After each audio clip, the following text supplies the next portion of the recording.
जय श्री कृष्णा। हमारे सनातन धर्म में अक्षय तृतीया की तिथि बहुत ही महत्वपूर्ण मानी गई है। इस दिन भगवान विष्णु और माता लक्ष्मी की पूजा करना बेहद लाभदायक होता है। इस दिन जो भी शुभ मांगलिक कार्य किए जाते हैं उनमें कभी भी कोई भी बाधा नहीं आती। विवाह, खरीदारी, गृह प्रवेश, मुंडन, नई जमीन खरीदना, भूमि पूजन कराना, गृह प्रवेश करना या बहुत सारे शुभ मांगलिक कार्य जो भी होते हैं उसके लिए इस दिन सारा दिन ही अबूझ मुहूर्त रहता है। इस दिन कभी भी किसी भी पंचांग या शुभ मुहूर्त को देखने की आवश्यकता नहीं होती है। इस पूरे दिन आप किसी भी समय कोई भी शुभ कार्य कर सकते हैं। ये दिन एक ऐसा दिन होता है जिस दिन छोटे से छोटा किया गया दान का भी हमें बहुत बड़ा पुण्य फल प्राप्त होता है। तो हर कोई चाहता है कि उसके घर में महालक्ष्मी का वास बना रहे, कभी भी कोई भी बाधा ना आए, जो भी काम करें उसका पुण्य फल प्राप्त हो, वह काम अच्छे से संपन्न हो।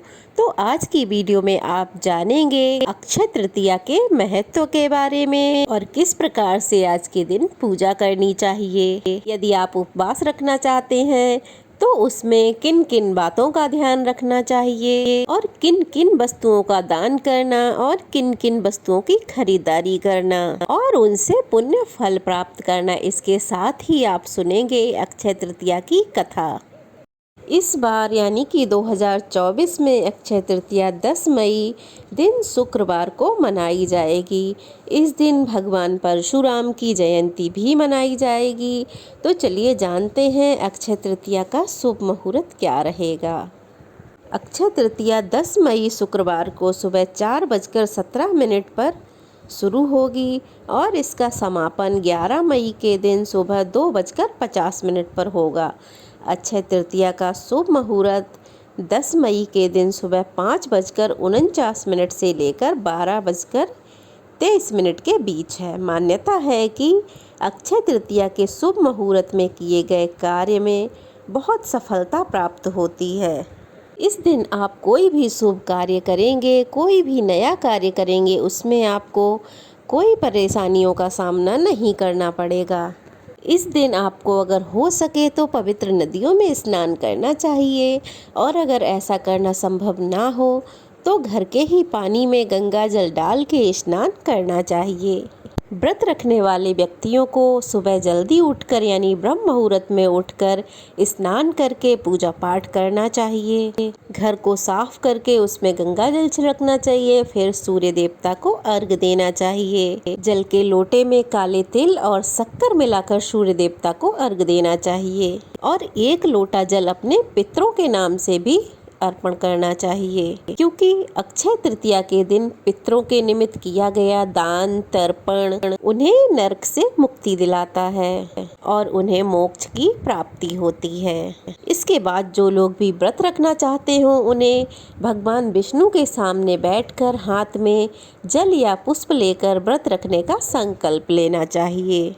पूजा में पीले फल, फूल, चंदन, अक्षत, रोली, मौली, कपूर, धूप, दीप, नैवेद्य, माला, मौसमी फल, पंचामृत आदि आप रख सकते हैं। सबसे पहले विघ्नहर्ता भगवान गणेश जी का नाम लेकर उनकी पूजा करें। उसके बाद भगवान विष्णु का और माता लक्ष्मी का पूजन किया जाता है। कुबेर देवता का भी पूजन इस दिन करना चाहिए, क्योंकि इस दिन परशुराम जयंती भी है। भगवान परशुराम का प्राकट्य दिवस भी है, तो इस दिन आपको भगवान परशुराम का भी पूजन करना चाहिए। भगवान विष्णु के मंत्रों का जाप करते हुए भगवान विष्णु को चंदन का तिलक लगाया जाता है। पीले फल फूल अर्पित किए जाते हैं और धूप दीप जलाई जाती है। उसके बाद जो भी दान दक्षिणा आपको देनी हो उसे भी मंदिर में रखना चाहिए, जैसे कि मौसमी फल, कच्चा अनाज, या यदि आप निर्धन मनुष्यों को भोजन कराना चाहते हो, मीठी शरबत का दान करना चाहते हो, सत्तू आदि का दान करना चाहते हो, उन सब को आप अपने पूजा घर में रखना चाहिए और फिर उसके बाद उनका दान करना चाहिए। कुछ न कुछ दक्षिणा मंदिर में रखकर फिर उसे किसी निर्धन व्यक्ति को दान में दे देना चाहिए। पूजा करते समय ही आपको हाथ में पुष्प लेकर व्रत की कथा पढ़नी अथवा सुननी चाहिए। जो लोग व्रत ना भी रख पाए उन्हें भी इस दिन अक्षय तृतीया की कथा अवश्य सुननी चाहिए। इसका भी बहुत पुण्य प्राप्त होता है। माँ लक्ष्मी की पूजा करने के लिए सुबह या शाम जब भी आपके पास समय हो उस समय आप कौड़ियों की भी पूजा कर सकते हैं। यदि आपके घर में पहले से ही कौड़ियाँ हैं तो उन्हें आप गंगा जल से धोकर लाल फूल, मौली, रोली आदि चीज़ों से उनका पूजन करें और माँ लक्ष्मी को चढ़ाएं और फिर माँ लक्ष्मी से प्रार्थना करें कि आपके घर में, आपके घर की सुख समृद्धि को, बरकत को किसी की भी नज़र ना लगे और आपके घर में खूब सुख समृद्धि का वास हो। इसके साथ ही दक्षिणावर्ती शंख भी आप चाहें तो खरीद कर ला सकते हैं। यह जो भी वस्तु धातु की जैसे सोना चांदी जो भी वस्तु आपने खरीदी है उसका भी पूजन आपको आज के दिन करना चाहिए। उसके बाद ही उस चीज़ को आपको प्रयोग करना चाहिए। जिनकी सामर्थ्य कुछ भी दान करने की ना हो तो वो मीठा शरबत दान कर सकते हैं। मीठा शरबत दान करने से भी अपार सुख की प्राप्ति होती है। अगर मीठा शरबत भी दान आप नहीं कर सकते हैं तो ठंडा जल दान अवश्य करें। प्यासे व्यक्ति को यदि आप ठंडा जल भी पिलाएंगे तो इसका भी पुण्य प्राप्त होगा। यानी कि आप छोटे से छोटा जो भी दान आज के दिन करेंगे उन सब का आपको बहुत अधिक पुण्य प्राप्त होगा। सुबह की पूजा करने के बाद दिन भर उपवास रखा जाता है। उपवास में आप भरपूर मात्रा में जल का सेवन कर सकते हैं, लेकिन दिन में अन्न का या नमक का सेवन नहीं किया जाता है। हो सके तो इस व्रत को आप मीठा ही रखें, यानी कि फलाहार पे रखें। और यदि आपको कोई समस्या है, कोई परेशानी है तो आप शाम की पूजा के बाद सेंधा नमक यानी कि व्रत वाली नमक का सेवन कर सकते हैं। शाम की पूजा आप सूर्यास्त के बाद करें। जिस तरह से आपने पूरे विधि विधान से सुबह की पूजा की है उसी प्रकार से आप शाम की भी पूजा करें। सुबह के समय अपने घर के मुख्य द्वार पर आम या अशोक के पत्तों का तोरण बांधना चाहिए। घर के मुख्य द्वार पर जल का छिड़काव करना चाहिए। सूर्योदय से पहले घर के मुख्य द्वार पर एक दीपक जलाना चाहिए। सुबह यदि संभव ना हो तो रात में जब आप पूजा करते हैं तो उस समय एक दीपक जलाना चाहिए। बहते हुए जल में आप दीपदान कर सकते हैं या जो पवित्र पौधे हैं या मंदिर में जहाँ भी आपकी इच्छा हो, संभव हो, वहाँ आप दीपदान कर सकते हैं। दीपदान करने का भी बहुत खास महत्व आज के दिन होता है। भूल से भी आज के दिन आपके घर में तामसिक भोजन यानी कि लहसुन, प्याज, मांसाहार ऐसा भोजन नहीं बनना चाहिए। आज के दिन आप खीर या दूध से बनी मिठाइयों का दान कर सकते हैं। इसके अलावा मौसमी फलों का, दालों का, कच्चे अनाज का भी दान कर सकते हैं। आज के दिन कोई भी याचक आपके घर पे आए तो उसे खाली हाथ बिल्कुल भी ना लौटने दें। अपनी सामर्थ्य के अनुसार कुछ ना कुछ दान की वस्तु उन्हें देकर ही विदा करें। छत पर विशेष रूप से पक्षियों के लिए दाना पानी रखना चाहिए और गौ माता को गौग्रास देना चाहिए। गौशाला में आप चाहें तो हरे चारे का दान कर सकते हैं या फिर दक्षिणा भी दे सकते हैं। उपवास रखने वाले भक्त शाम की पूजा के बाद अपना उपवास खोल सकते हैं। अक्षय तृतीया को एक बहुत ही शुभ दिन माना जाता है।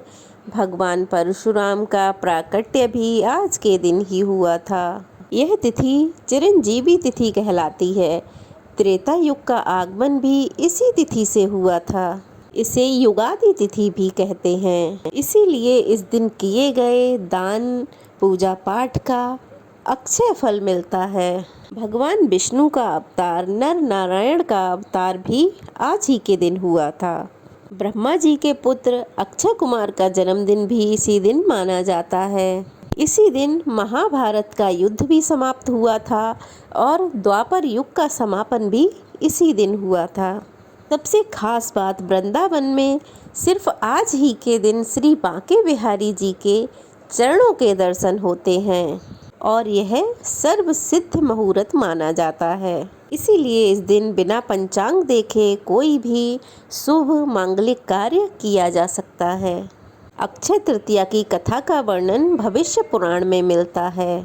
कथा के अनुसार प्राचीन काल में धर्मदास नामक एक वैश्य रहा करता था। वह स्वभाव से बहुत ही दानी और आध्यात्मिक था। एक दिन धर्मदास ने अक्षय तृतीया के बारे में सुना कि वैशाख शुक्ल की तृतीया तिथि को देवताओं का पूजन और ब्राह्मणों को दिया हुआ दान अक्षय हो जाता है। उसके बाद उसने भी गंगा जी में स्नान किया और ब्राह्मणों को विधि विधान पूजा करके सत्तू, दही, चना, गेहूं, गुड़, ईख, खांड आदि का दान दिया। धर्मदास की पत्नी ने उसे बहुत मना किया, लेकिन वह हर बार अक्षय तृतीया को जी खोल कर दान करता। कुछ समय बाद उसकी मृत्यु हो गई और फिर कुछ समय बाद उसकी पुनर्जन्म दोबारा हुआ। द्वारिका के कुशावती नाम की नगरी के राजा के रूप में हुआ। मान्यता है कि पूर्व जन्म में किए गए दान पुण्य के प्रताप से ही उसे राजयोग मिला और वह राजा बन गया। इस कथा के अलावा मान्यता है कि महर्षि वेद व्यास ने आज ही के दिन महाभारत लिखना आरंभ किया था। इसी दिन महाभारत के धर्मराज युधिष्ठिर को अक्षय पात्र की प्राप्ति हुई थी और इस पात्र की विशेषता यह थी कि इसमें से कभी भोजन समाप्त नहीं होता था। इस पात्र के द्वारा ही धर्मराज युधिष्ठिर अपने राज्य के भूखे और निर्धन लोगों को दान दिया करते थे। महर्षि दुर्वासा सहित उनके शिष्यों को इसी पात्र से उन्होंने भोजन कराकर संतुष्ट किया था। इसीलिए मान्यताओं के अनुसार आज के दिन किए गए दान पुण्य का अक्षय माना जाता है। इस दिन मिलने वाला पुण्य कभी भी समाप्त नहीं होता और वह मनुष्य के भाग्य को सालों साल बढ़ा देता है। महाभारत काल में अक्षय तृतीया की एक और कथा प्रचलित है। इसी दिन दुशासन ने द्रौपदी का चीरहरण भी किया था। तब द्रौपदी को भगवान श्री कृष्ण ने कभी खत्म ना होने वाली साड़ी का दान देकर द्रौपदी की रक्षा की थी। आज के दिन के बारे में एक और मान्यता प्रचलित है। ऐसा माना जाता है कि भगवान श्री कृष्ण के निर्धन मित्र सुदामा आज ही के दिन द्वारका उनसे मिलने आए थे। तब सुदामा जी के पास भगवान श्री कृष्ण को देने के लिए सिर्फ एक मुट्ठी चावल थे। तब भगवान ने वही एक मुट्ठी चावल सुदामा जी के हाथ से लेकर बड़े प्रेम से खाए थे। सुदामा जी को द्वारका में ठहरे हुए बहुत दिन बीत गए थे। अब उन्हें अपनी पत्नी और बच्चों की याद आने लगी। तब उन्होंने भगवान श्री कृष्ण के पास जाकर जाने की आज्ञा मांगी। तब भगवान कृष्ण ने भी उन्हें प्रेम सहित जाने की आज्ञा दे दी। सुदामा अपने लिए कुछ मांगने आए थे, परंतु संकोच बस कुछ मांग नहीं पाए। दरअसल वे बहुत निर्धन थे। फिर खाली हाथ ही वह अपने गांव की ओर चल दिए। जब वे अपने गांव पहुंचे तो वहां उन्हें अपनी टूटी फूटी झोपड़ी के बजाय बहुत सुंदर भव्य महल दिखाई दिया। उन्होंने जाकर देखा कि उनके बच्चे सोने के आभूषण और बहुत अच्छे अच्छे वस्त्र धारण किए हुए थे। दूसरी ओर उनकी पत्नी भी बहुत सुंदर और स्वर्ण आभूषणों से सुसज्जित दिखाई दी। तब सुदामा जी को यह समझते तनिक भी देर न लगी कि यह सब भगवान श्री कृष्ण का ही किया हुआ है। इतने प्रेम से लाए गए वह एक मुट्ठी चावल के बदले भगवान कृष्ण ने उन्हें वह सब कुछ प्रदान कर दिया था जो वो मांगना चाहते थे। तो यह थी आज की अक्षय तृतीया की पूजा विधि और कथा। उम्मीद है आपको अच्छी लगी होगी। अच्छी लगी हो तो प्लीज़ कमेंट बॉक्स में जय श्री कृष्णा लिखना ना भूलें और चैनल को सब्सक्राइब करें, वीडियो को लाइक और शेयर करें ताकि और लोगों तक जानकारी पहुंच सके। तो चलिए फिर मिलते हैं, तब तक के लिए जय श्री कृष्णा।